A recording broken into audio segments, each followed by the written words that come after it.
खुलुमबाय बेयो बड'लेण्ड इंखं टेलिभिजन दिनै 2025 सनिबार खालि सानसेनि बरादखौ नोंथांमोननि खाथियाव लाबोदों आं सदानन्द दैमारिया।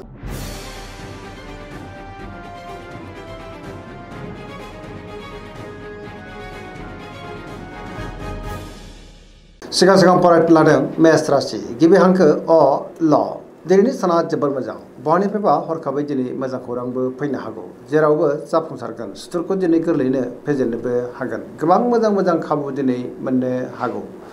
बहाबा दावबायनो एबा हान्थिनो खाबु मोननो हागौ आरो मोजाङैनो हान्थिनोबो हागोन मावनो लानाय खामानिफ्राबो गोरलैयैनो मावफुंजानो हागौ गोसोनि साननायफ्रा मोगथाङाव जाफुंगोन देहाया दिनै मोजाङैनो थागोन रांखावरियाव मोजां होनजायो बेफार फालांगियावबो मोजां मोननो गोनांखौबो दिनै मोननो हागौ सोरबा लोगोनिफ्राय थोजासे हेफाजाबबो मोननो हागौ न'खराव बिसि फिसायनि गेजेराव अननानै फैगोन बिमा बिफानिफ्राय अननाय आबोरखौ दिनै मोननो हागोन गुबुननि गोसोखौ गोरलैयैनो बोनोबो हागोन समाजाव मान मोननो हागोन पजिटिभ एनार्जिनि गोहोम गोग्लैगोन लाइमोनफ्रा जोबोर खुसि जागोन आरो गावबा गावनि गोसोनि साननायफोरखौ फोरमायलायनोबो हागोन धोरोमारि बिथिङावबो गोसो दुंखांनो हागौ फरायसाफोरा दिनै फरायनायाव गोसो दुंखांगोन आरो मोजां फिथाइ मोनगोन सरासनस्रायै दिनै साना जोबोर मोजां आरो मोजाङैनो बारग'लांगोन।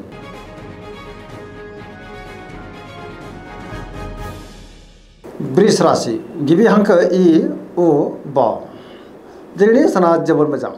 गोसोखौ दिनै जोबोर गोजोननाय मोनगोन सोरजोंबा बाख्नायजानोबो हागौ गोसोनि बोलोआ बांगोन मावनो लानाय खामानिखौ दिनै थि समावनो आरो गोरलैयैनो मावफुंनोबो हागोन समाजावबो बयजोंबो मान होजागोन रांखावरियाव दिनै जोबोर मोजां होनजायो बेफार फालांगियाव जोबोर मोजां मुलाम्फा मोननो हागोन आरो आयाबो बांनो हागौ न'खराव बिदा फंबायनिफ्राय हेफाजाबखौ मोननो हागोन बिसि फिसायनि गेजेराव सोमोन्दोआ मोजां थागोन सोरजोंबा बाख्नायजानोबो हागौ देहाया दिनै मोजाङैनो थागोन अब्लाबो नाथाय जानाय लोंनायाव सांग्रां जानांगोन गावनि गोसोनि साननायफोरखौ दिनै गुबुननो लाइमोनफ्रा फोरमायलायनोबो हागोन पजिटिभ एनार्जिनि गोहोम गोग्लैगोन।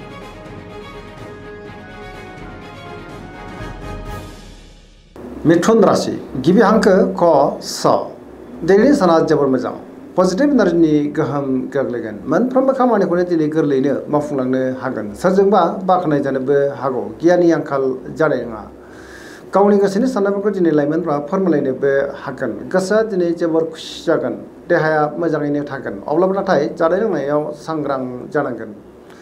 रांखावरियाव मोजां होनजायो मोननो गोनांखौ दिनै मोननोबो हागौ न'खराव बिसि फिसायनि गेजेराव अननानै फैगोन समाजाव मान मोनगोन गोसोनि बोलोआ बांनो हागौ गुबुननि गोसोखौ गोरलैयैनो बोनोबो हागोन सोरबा लोगोनिफ्राय थोजासे हेफाजाबबो मोननो हागौ आरो सोरजोंबा बाख्नायजानोबो हागौ गोबां मोजां खाबुबो दिनै मोननो हागौ लाइमोनफोरनि गोसोआ दिनै जोबोर खुसि जागोन आरो गावबा गावनि गोसोनि साननायफोरखौ फोरमायलायनोबो हागोन धोरोमारि बिथिङावबो दिनै गोसो दुंखांनो हागौ सरासनस्रायै दिनै साना जोबोर मोजां आरो मोजाङैनो बारग'लांगोन।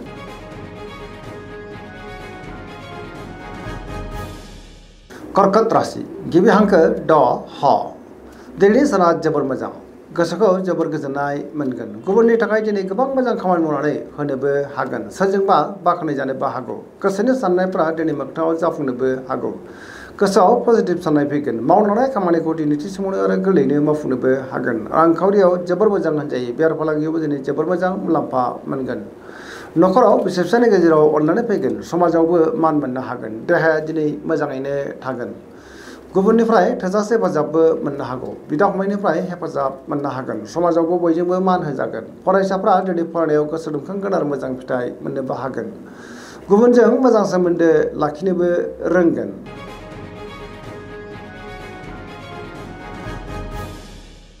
सिंह राशि गिबि हांखो म ट दिनैनि साना मोजां आरो गाज्रिनि गेजेरजोंनो बाबेलांनो हागौ गोसोआव गोनो गोथो साननायबो फैनो हागौ गावनि गोसोनि साननायफोरखौ दिनै गुबुननो फोरमायनो गोब्राब जागोन गोसोआ जोबोर गिलुं जानोबो हागौ सिगांनि बबेबा जेंनाखौ लानानै गोसोआव उसुखुथु जानोबो हागौ नेगेटिभ साननाय फैगोन मावनो लानाय खामानिफ्रा मावफुंनो हायोब्लाबो माबा नङा मोनसे गोरोन्थिबो जालांनो हागौ सोरबा लोगोनिफ्राय हेफाजाबबो लानांनो हागौ बहाबा दावबायोब्ला दिनै लामा सामायाव सांग्रां जानांगोन रांखावरियाव बारा मोजां नङा नाङा फाङा खरसाया बांनोबो हागौ बेफार फालांगियावबो दिनै बारा मोजां नङा होनजायो गोसोनि साननायखौ दिनै गुबुननो फोरमायनो हागोन अब्लाबो नाथाय नेगेटिभ एनार्जिनि गोहोमबो गोग्लैनो हागौ न'खराव बिदा फंबायनि हेफाजाबखौ मोननो हागोन बिमा बिफानिफ्राय अननाय आबोरखौ मोननो हागोन देहाया दिनै मोजाङैनो थागोन अब्लाबो नाथाय जानाय लोंनायाव सांग्रां जानांगोन।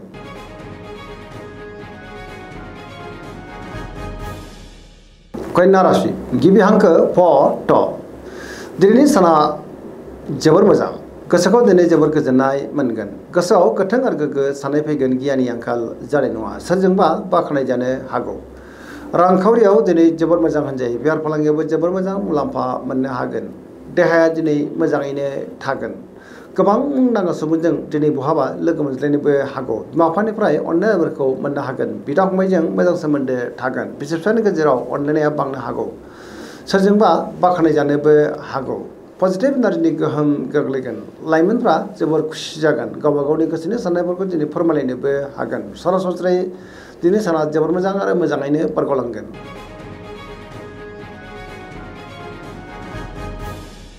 तुला राशि गिबि हांखो र थ दिनैनि साना बारा मोजां नङा गोबां रोखोमनि जेंनाजों मोगा मोगि जानांनोबो हागौ गोसोआव गोनो गोथो साननाय फैगोन गावनि गोसोनि साननायखौ दिनै गुबुननो फोरमायनो गोब्राब जानोबो हागौ गोसोनि साननायफ्रा देबार नांगोन मावनो हानाय खामानिखौ दिनै मावफुंनायाव माबा मोनसे हेंथा फैनोबो हागौ देहाया बारा मोजां थानाय नङा गोबां रोखोमनि देहायारि जेंनाजों मोगा मोगि जानांनोबो हागौ रांखावरियाव मोजां होनजायो बेफार फालांगियाव मोजां अब्लाबो नाथाय खरसायाबो बांनो हागौ गुबुननि गोसोखौ बोनो गोब्राब जागोन लोगोफोरनिफ्राय हेफाजाब लानांनोबो हागौ गोदान थांखि लानो हानाय नङा सेंग्रा सिख्लाफोरनि गोसोआ दिनै जोबोर उसुखुथु जागोन आरो गावबा गावनि गोसोनि साननायफोरखौ फोरमायलायनोबो गोब्राब जानोबो हागौ नेगेटिभ एनार्जिनि गोहोम गोग्लैनोबो हागौ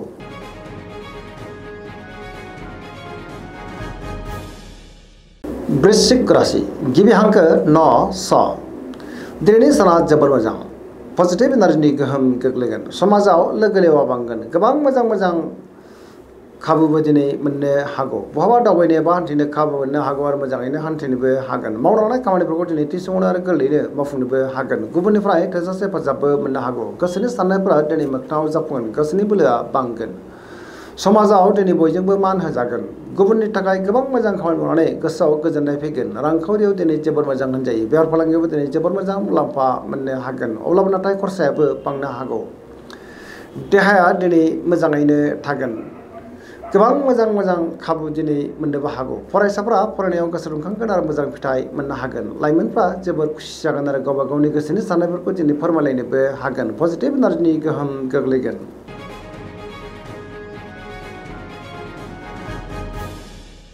धनु राशि गिबि हांखो ध फ भ दिनैनि साना बारा मोजां नङा गोसोआव गोनो गोथो साननाय फैगोन गावनि गोसोनि साननायफोरखौ दिनै गुबुननो फोरमायनो गोब्राब जानोबो हागौ माबा मोनसे जेंनाजों मोगा मोगि जानांनोबो हागौ मावनो हानाय खामानियाव माबा मोनसे हेंथाबो फैनो हागौ गोसोनि साननायफोरा देबार नांगोन रांखावरियाव बारा मोजां नङा आयनिख्रुइ दिनै खरसायासो बांसिन जानोबो हागौ बेफार फालांगियावबो बारा मोजां नङा होनजायो समाजाव मानहानि जानांनोबो हागौ बहाबा हान्थियोब्ला दिनै लामा सामायाव सांग्रां जानांगोन देहाया मोजाङैनो थागोन अब्लाबो नाथाय जानाय लोंनायाव सांग्रां जानांगोन न'खराव अननानै फैगोन बिदा फंबायनिफ्राय हेफाजाबखौ मोननो हागोन अब्लाबो नाथाय नेगेटिभ एनार्जिनि गोहोमबो गोग्लैनो हागौ हरखाबै बहानिफ्रायबा गाज्रि खौरांबो फैनो हागौ लाइमोनफोरनि गोसोआ दिनै जोबोर उसुखुथु जागोन गावबा गावनि गोसोनि साननायखौ दिनै फोरमायलायनोबो गोब्राब जानोबो हागौ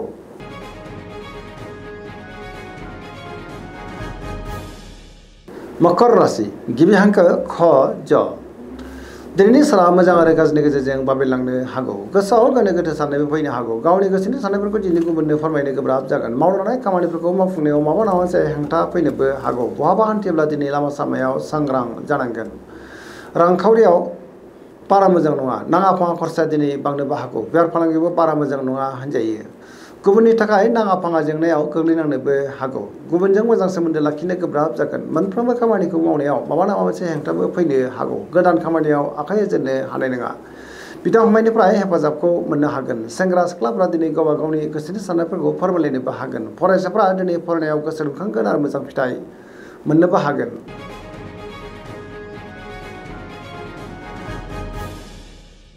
कुम्भ राशि गिबि हांखो ग स दिनैनि साना जोबोर मोजां गोसोखौ दिनै जोबोर गोजोननाय मोनगोन पजिटिभ साननाय फैगोन गियाननि आंखाल जानाय नङा मावनो हानाय खामानिखौ दिनै थि समावनो आरो गोरलैयैनो मावफुंनोबो हागोन बहानिफ्रायबा हरखाबै मोजां खौरांबो फैनो हागौ समाजाव मान मोनगोन गोबां मुंदांखा सुबुंजों दिनै बहाबा लोगो मोनज्लायनोबो हागौ रांखावरियाव जोबोर मोजां होनजायो बेफार फालांगियावबो दिनै जोबोर मोजां मुलाम्फा मोननोबो हागोन देहाया दिनै मोजाङैनो थागोन अब्लाबो नाथाय जानाय लोंनायाव सांग्रां जानांगोन गोबां रोखोमनि सिगांनि जेंनाया दिनै सुस्रांजानोबो हागौ न'खराव बिसि फिसायनि गेजेराव अननानै फैगोन गुबुननिफ्राय हेफाजाब मोननोबो हागौ बहाबा दावबायनो बा हान्थिनो खाबु मोनगोन आरो मोजाङैनो हान्थिनोबो हागोन पजिटिभ एनार्जिनि गोहोम गोग्लैगोन सरासनस्रायै दिनै साना जोबोर मोजां आरो मोजाङैनो बारग'लांगोन।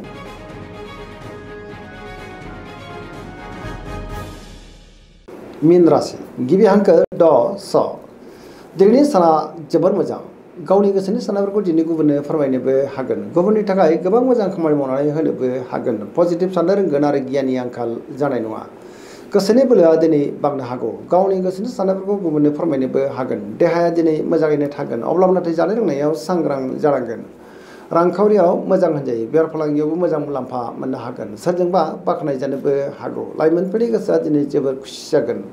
गावबा गावनि गोसोनि साननायफोरखौ दिनै फोरमायलायनोबो हागोन धोरोमारि बिथिङाव गोसो दुंखांनो हागौ पजिटिभ एनार्जिनि गोहोम गोग्लैगोन सरासनस्रायै दिनै साना जोबोर मोजां आरो मोजाङैनो बारग'लांगोन। दिनैनि राशि फरायनाया एसेनोसै जोबनायाव बेखौनो खावलायो जाहाथे नोंथांमोना सानफ्रोमबो जोंनि बे बड'लेण्ड इंखं टेलिभिजनखौ नायबाय थायो आरो साबस्क्राइब खालामो लोगोसे लाइक खालामो आरो शेयार खालामो एसेनोसै गोजोन्थों।